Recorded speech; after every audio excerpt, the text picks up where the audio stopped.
actually had a little rain earlier. But getting out on the water and what we like to do, just getting out. A lot of us, if you're like me, you don't get to pick and choose what days you get off. You just go out and you fish and try to enjoy God's creation and just have a good time. So one of the things that we all do is we all have our favorite baits. We either have our big 3/8 jig, or we have a big 3/8 spinner bait, or we have our favorite big buzz bait or big topwater, and that's just what we're going to use. If that's what you want to do and just grind the day out, that's fine. Personally, I like going out every now and then, and I like just catching fish. It doesn't matter to me if they're big, if they're small. It doesn't really matter to me. I do enjoy catching the big ones, don't get me wrong. But some days I just want to go out and just catch fish.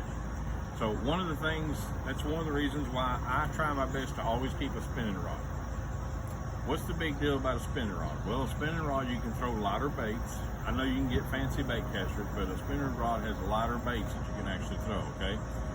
And one of the simplest things you can do, which actually is pretty popular right now, is this little bait right here. All that is, and I'm not sponsored by Zoom Trickworm, but all that is a Zoom Trickworm cut down a little bit, and that's just a little small crappie jig. Now you can call it a Ned rig, you can call it whatever you want, but that little bait right there is so small, so simple. You can actually take other little baits and put them on there as well. And you talk about fun, you can cast this around just normal places where you may not be getting a bite. If you're absolutely sure, you're like, man, there's some reason they ought to bite today. Take something like this, very simple. Keep this set up in your boat. Keep it in your kayak on one of the spots.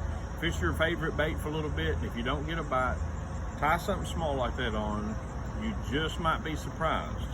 It's not only just, it's a super slow fall, but it's very sensitive. Now, one thing I will tell you, don't treat this like you would your bait caster that has 20-pound line on it. You don't want to reach back to set the hook.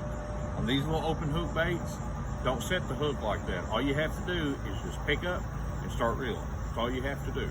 And when you do that, make sure your drag is set pretty loose, because you're going to have a little play on it.